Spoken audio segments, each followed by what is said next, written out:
warahmatullahi wabarakatuh. Hai anak-anakku yang soleh dan solehah kelas 4 BMI Muhammadiyah Terpadu Harapan Kota Magelang. Bagaimana kabarnya hari ini? Semoga semuanya selalu dalam keadaan sehat walafiat. Sebelum kita mulai pelajaran, mari kita berdoa terlebih dahulu agar pelajaran hari ini berjalan dengan lancar. Berdoa mulai. Berdoa selesai. Baik anak-anak, hari ini kita akan belajar fikih. Melanjutkan materi yang kemarin yaitu infak. Nah, bagaimana materinya? Silakan disimak baik-baik.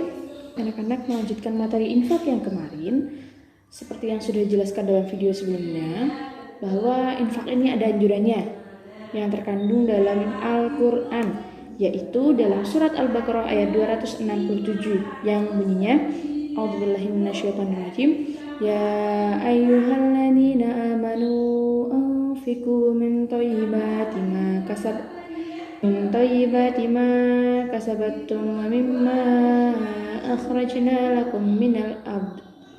Yang artinya, wahai orang-orang yang beriman, infakkanlah sebagian dari hasil usahamu yang baik-baik dan sebagian dari hasil usahamu yang baik-baik dan sebagian dari apa yang kami keluarkan dari bumi untukmu. Nah, jadi anak-anak, infak ini sudah ada perintahnya atau anjurannya yang terdapat dalam Quran surat Al-Baqarah ayat 267. Berarti Allah sudah memerintahkan kepada umatnya, kepada orang-orang yang muslim dan beriman untuk melaksanakan infak.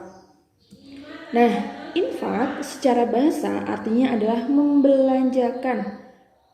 Sedangkan dari arti yang lain, infak merupakan mengeluarkan, memberikan atau membelanjakan sebagian dari harta yang dimiliki untuk kepentingan sosial dan keagamaan dalam waktu yang tidak terbatas. Jadi infak itu boleh dilaksanakan kapan saja dan jumlahnya berapapun yang kalian mampu, berapapun yang kita mampu. Tidak ada patokan harus 200.000, harus 100.000, 2.000 saja pun bisa disebut dengan infak. Nah, hukum dan manfaat infak. Hukum infak bersifat wajib. Contohnya, seorang ayah yang memberikan nafkah kepada anak dan istrinya pasti dikeluarkan sesuai dengan kemampuannya. Nah, itu bersifat wajib. Akan tetapi juga ada infak anjuran. Ya. Infak anjuran itu seperti membantu pembangunan pesantren atau masjid. Jadi tidak wajib atau tidak mengharuskan. Kemudian manfaat infak itu apa saja? Yang pertama adalah mendekatkan diri kepada Allah. Yang pertama. Kemudian yang kedua adalah melatih kepedulian sosial. Kenapa bisa melatih kepedulian sosial? Karena infak ini hubungannya dengan orang lain. Yang ketiga adalah ikut meringankan beban orang lain. Jadi dengan infak kita sudah membantu orang lain untuk meringankan beban mereka. Yang keempat adalah dapat ikut membangun sarana sosial seperti infak untuk pembangunan masjid, kamar mandi masjid, atau pesantren. Nah, kita juga sudah membantu untuk membangun sarana sosial. Kemudian yang kelima adalah menambahkan sumber dana untuk dakwah. Nah, contohnya bagaimana? Misal untuk membangun masjid. Nah, masjid itu kan juga digunakan sebagai sarana dakwah, pesantren juga sebagai sarana dakwah. Nah, ketika kita membantu untuk pembangunannya, seberapapun yang kita punya, itu berarti kita sudah membantu proses untuk dakwah.